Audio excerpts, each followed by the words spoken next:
एक बात सच है कि कुंडलिनी से जागरण से आपकी तंदुरुस्ती जो है बिल्कुल ठीक हो जाती है।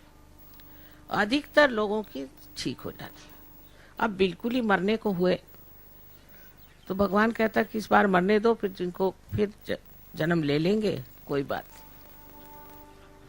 और कुछ कुछ लोग इतने बेकार होते हैं कि भगवान के पास कॉमन सेंस है। वो सोचते हैं कि ऐसे बेकार लोगों को क्या फायदा है ठीक करने से, क्योंकि ये तो वो है दीप जो कभी जलेंगे नहीं, तो इनको ऐसे दीप ठीक करने से फायदा क्या।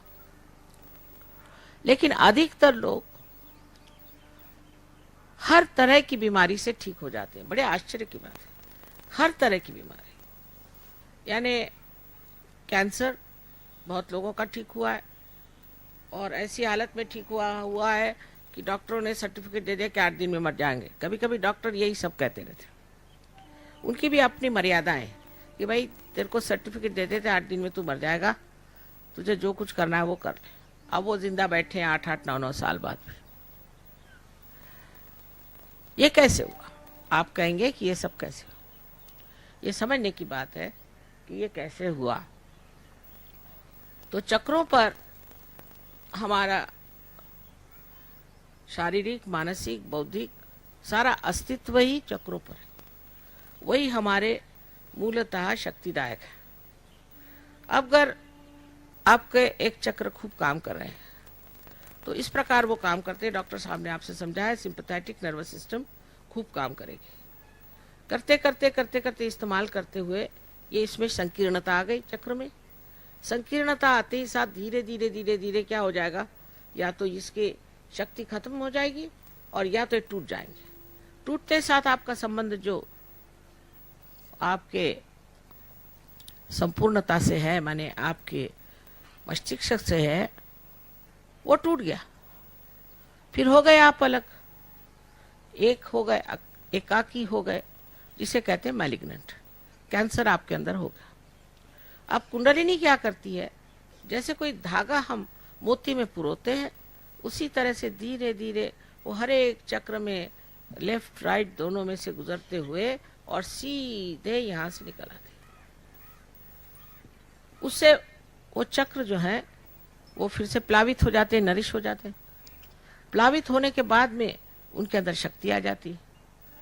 एक साथ जुट जाने के साथ में उनका संबंध अब मस्तिष्क से भी हो जाता है और परम चैतन्य से भी हो जाता है। एक बार ये संबंध पूरी तरह से हो जाए, उसके बाद कोई बीमार नहीं पड़ सकता। अगर कोई सहयोगी है और उसको कोई बीमारी नहीं, ऐसे बहुत से हैं, ये नहीं कि सब बीमारी आते हैं सहयोग, ऐसे भी लोग हैं जो बिल्कुल स्वस्थ हैं। ये तो बढ़िया लोग होते हैं, क्योंकि जैसे ही वो पार हो जाते हैं, जैसे ही उनको कुंडलिनी का आशीर्वाद मिल जाता है, ऐसे ही उनकी प्रगति ज्यादा जोरों में होती है और उसके बाद उनको कोई भी बीमारी नहीं होती। हमारे यहाँ बहुत से लोग ऐसे हैं कि वो कहते कि पहले हमें जुकाम भी होता था तो डॉक्टर के पास जाते थे, अब किसी को अगर कैंसर हो जाए तो हम उसके पास जाते हैं।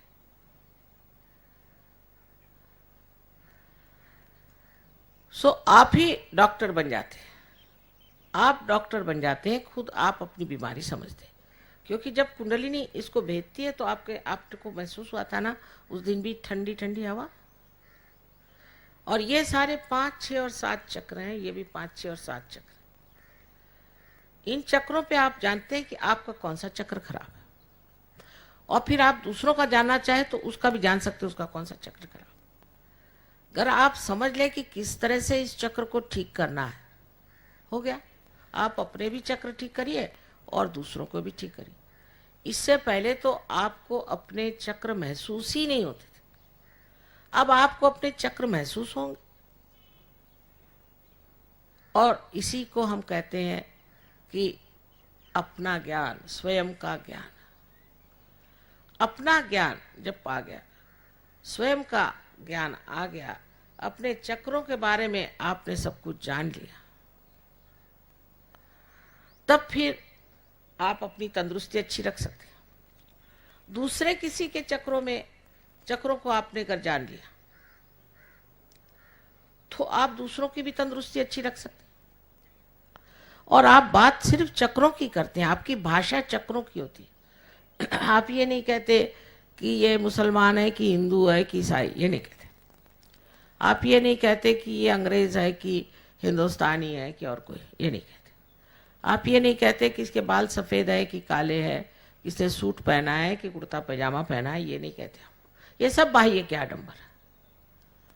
आप सिर्फ ये कहते हैं कि माँ इसके ये चक्र जो है गड़बड़ में है।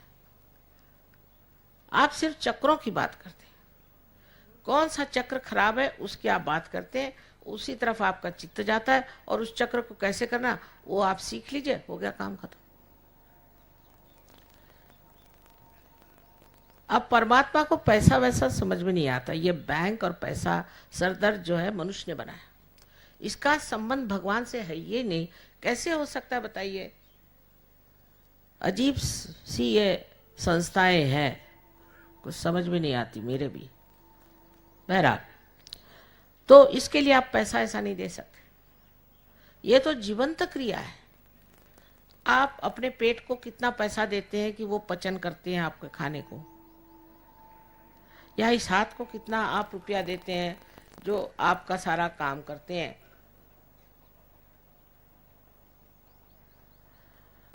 इसी प्रकार आप किसी को भी, जो आदमी कहेगा कि इसके लिए पैसा लगता है, समझ लीजिए कि इससे बढ़ के पाखंडी कोई नहीं।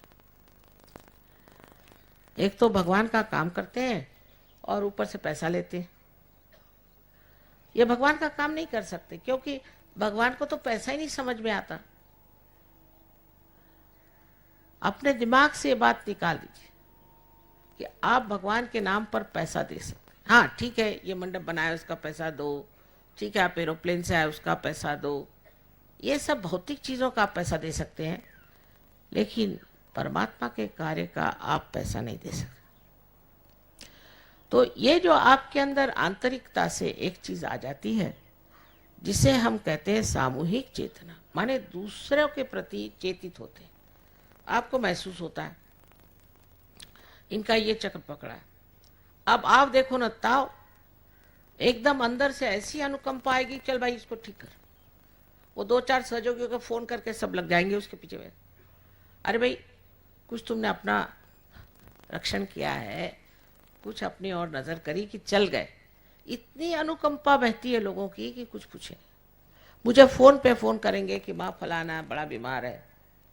अरे भाई वो सहयोगी है क्या? नहीं नहीं माँ वो है पर अच्छा आदमी है, शरीफ है बेचारा, अच्छा आदमी है, आप जरा चित्त दीजिए, उसको ठीक करना। ऐसी अनुकंपा बहती।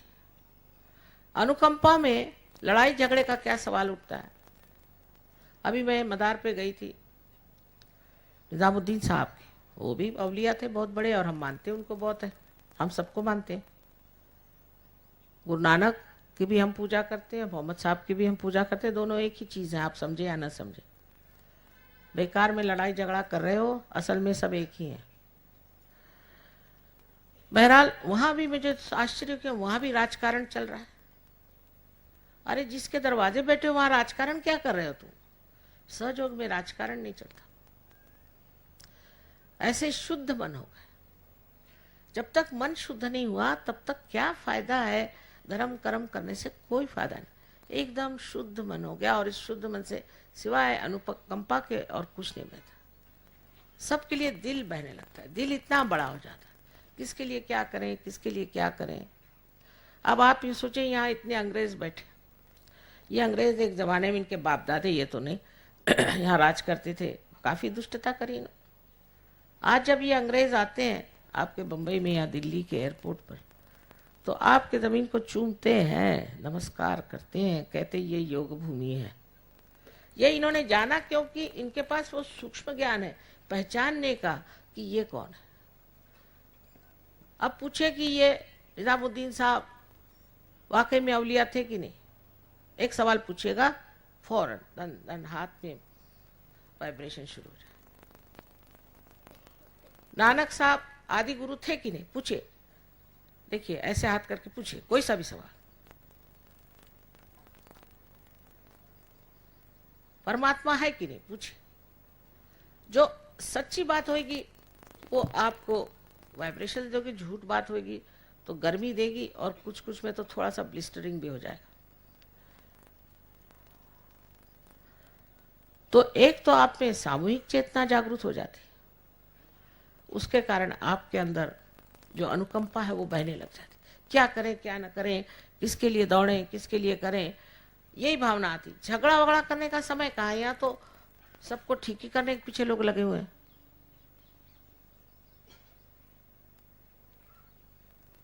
तो तीसरी चीज जो हो जाती है उसमें कि आपको केवल सत्य पता होता है, एब्सोल्यूट ट्रूथ।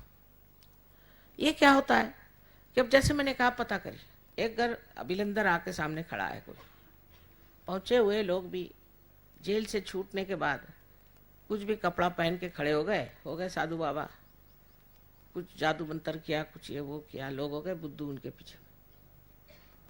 हाथ ऐसे करके पूछिए, फलाने ये गुरु हमारे हैं, ये सच्ची है कि झूठे, फौरन आपको पता हो जाए।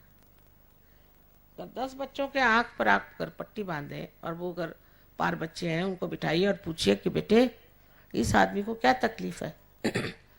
सब एक उंगली दिखाएंगे, तो उनसे पूछिए कि तुम्हारे गले में कोई तकलीफ है। पहले आपको कैसे मालूम? बच्चे बता रहे हैं ना, उंगली, ये उंगली बताई तो हार्ट पे तकलीफ है। सब चीज आपको हाथ में पता चलेगी, डायग्नोसिस करने की जरूरत नहीं। एक साहब ह्यूस्टन गए थे, कहे डायग्नोसिस करते करते ही मैं मर गया, पैसे की पैसे लग गए और इन्होंने तो मेरी अतड़ियां निकाल के डायग्नोसिस किया। यहाँ बाहर ही से आप डायग्नोसिस कर लेंगे किसकी क्या तकलीफ है, क्या शिकायत, और घबराने की कोई बात नहीं, क्योंकि ये ठीक सब हो सकता। शारीरिक ही नहीं, मानसिक, बौद्धिक, और सबसे बड़ी है आध्यात्मिक। गलत गलत गुरुओं के यहाँ आप गए, हमारे तलवार साहब को पूछिए, वो बताएंगे आपको किससे गुरुओं के कैसे चक्करों में डालते हैं।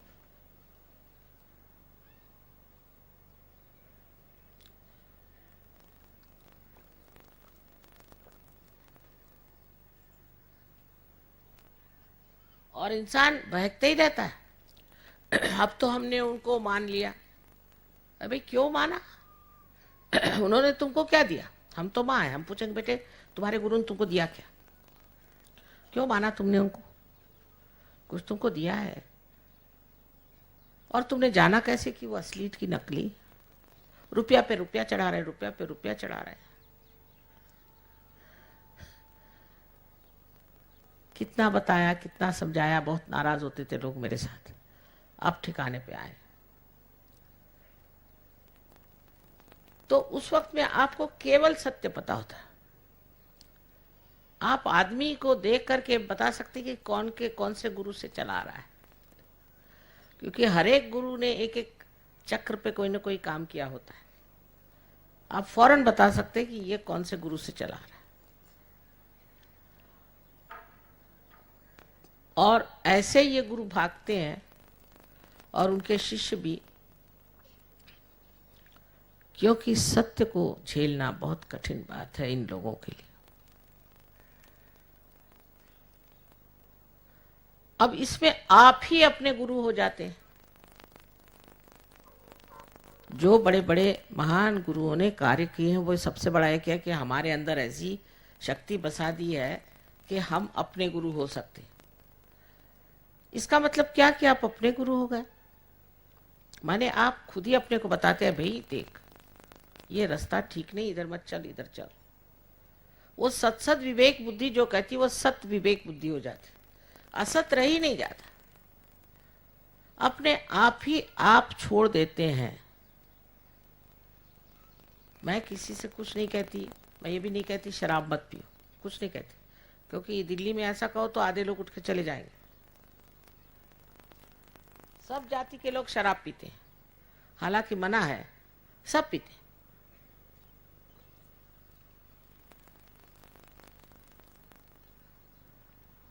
लेकिन सहयोग के गली में आने के बाद मैं कहती हूँ जाओ शराब की दुकान, कोई शराबी दिखा तो दूसरा रास्ता काट लेंगे, और शराब की दुकान देखी तो अपना घर हटा के दूसरी जगह चले जाएंगे, क्योंकि अंदर प्रकाश आ गया ना, बाहर ऐसे कुछ नहीं। सब ड्रग्स छूट गए इनके, शराबें छूट गई, वो सारी जो क्लब लाइफ्स थी और ये वो था जिससे कि मनुष्य का सर्वनाश होता है, ये सारे कार्य सर्वनाश की ओर ले जाते हैं। लेकिन न जाने मनुष्य क्यों ऐसा करता है। लंदन में हम रहते थे तो देखा एक इंसान बड़े जोरों में चला जा रहा, मोटर लिया। मैंने कहा पता नहीं इसको काहे की जल्दी हो रही। तो रुक के देखा कहाँ जा रहे, तो एक पब के सामने खड़े हुए हैं, 2-4 अंदर से आके नीचे गिरे हुए थे रास्ते पर बेहोश, और ये उसी के लिए दौड़े चले कि मैं क्यों नहीं बेहोश हुआ। अकल मारी जाती है ना, जिसको मत मारना कहता है, बिल्कुल अकल मारी जाती है। देख रहे हैं कि 2-4 जमीन पे रास्ते पड़े ना, उनके बाप न माँ न कोई नहीं, पड़े हुए रास्ते में पड़े हुए बोतलें लेकर, और आप उसी लिए धड़ाका मार के निकल रहे हैं अंदर जाने के लिए। और चाहे वो सिख हो, चाहे वो मुसलमान हो, चाहे वो ईसाई हो, बड़ी शान से अपनी पब दिखाते हैं, पब घर के अंदर, और वहीं सबके फोटो लगे हुए हैं। ये धर्म नहीं है। अंदर बाहर एक ही जानो, ये अपने आप हो जाता है। मुझे कहने की जरूरत ही नहीं है, आप अपने ही गुरु हो जाते हैं, आप अपने ही आप ठीक हो जाते हैं, मुझे कोई कहने की जरूरत नहीं। आज मैंने कह दिया इसका मतलब नहीं कि आप लोग छोड़ छाड़ के भागे। ये सब गंदी आदतें छूट जाएंगे। अब इश्तहार देखती हूं मैं, शराब के खिलाफ इतना है लिखा हुआ, इससे कोई फर्क नहीं पड़ने वाला। लोग शराब पीते पीते भी वही इश्तहार बोलते रहते। फिर हमारे यहाँ जो आजकल आधुनिक तरह की संस्कृति आ रही है, उससे बहुत बच के रहना चाहिए। इन लोगों के तो विचारों की वहां खोपड़ी खराब कर दी, सत्यानाश कर दिया, इनके घर द्वार छूट में गए। एक एक औरत 8 बार शादी करती है तो एक एक आदमी 9 बार शादी करता है। ना घर, न द्वार, न बाल, न बच्चे, सब अनाथाश्रम में रहते। दूसरे जो कुछ बच भी गए वो एड्स से मर रहे हैं, उससे बच गए तो वहाँ और 50 बीमारियाँ आ गई है। और अभी एक नई बीमारी आई है, जो लोग बहुत काम करते हैं तो उनका जो कॉन्शियस माइंड है वही नहीं काम करता, और वो हतबल है। जैसे कि कोई बड़ी भारी मछली या सांप हो, इस तरह से उनको कंधे पे लाद कर लोग घुमाते हैं। दिमाग चलता है, दिमाग सही, बाकी कुछ नहीं। हाथ नहीं चल सकते, पैर नहीं चल सकते, शरीर नहीं चल सकता। ये भी मैंने बताया था होने वाला है, एड्स भी बताया था, पर सब बड़े गुस्से हो गए थे। अब जब हो गया है तो बैठे हो। और गंदी गंदी जगह दिमाग जाना, गंदी गंदी बातें सोचना, और अपने बच्चों की भलाई नहीं सोचते कि बच्चों का क्या होगा। अब तो कुछ ऐसे जत्था के जत्था निकल आया है कि सिनेमा में भी ये, उसमें भी ये, कुछ अच्छी बातें सिखाते नहीं। कम से कम हिंदुस्तानी फिल्म में ये जरूर नहीं दिखाते हैं कि कोई बुरा आदमी हीरो हो गया, वहां तो बुरा ही आदमी भी हीरो होता है। पर तो भी अपनी फिल्मों में भी कितनी कितनी गंदी बातें सिखाते हैं बच्चों को। अब मार पीट ये वो, अरे अगर बच्चों को मारपीट सिखाओगे तो शांति कहां से रहेगी देश में। इस प्रकार एक तरह से हमारे ऊपर आक्रमण आ रहा है इनका, नया तरह का, विदेशियों का। इधर जरूर आप ध्यान दीजिए। अपने बच्चे भी वैसे कपड़े पहनने लग गए, उसी तरह से जवाब देने लग गए, उसी तरह से उनका रहन सहन हो रहा है, और डिस्को विस्को में जाने लगे चोरी छिपे, और वहां बदमाशी कर रहे हैं।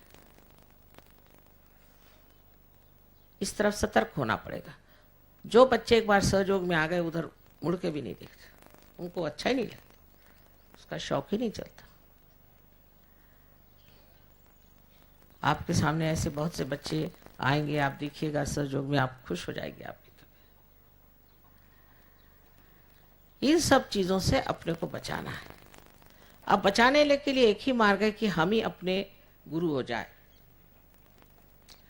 उसी से, उस गुरु तत्व से ही आप समझ जाएंगे कि आपके लिए भलाई क्या, अच्छाई क्या, आपके फैमिली के क्या अच्छा है, आपके घर वालों के क्या अच्छा है, आपके रिश्तेदारों के लिए क्या अच्छा है, इस देश के लिए क्या अच्छा है।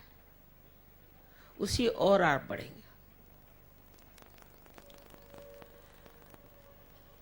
इस प्रकार सहयोग में आने से आप में वो सूक्ष्मता आ जाएगी, और उस सूक्ष्म शक्ति जो कि सारे ही जीवित कार्य को करती है, हम सोचते भी नहीं कि ये दिल कौन धड़कता है।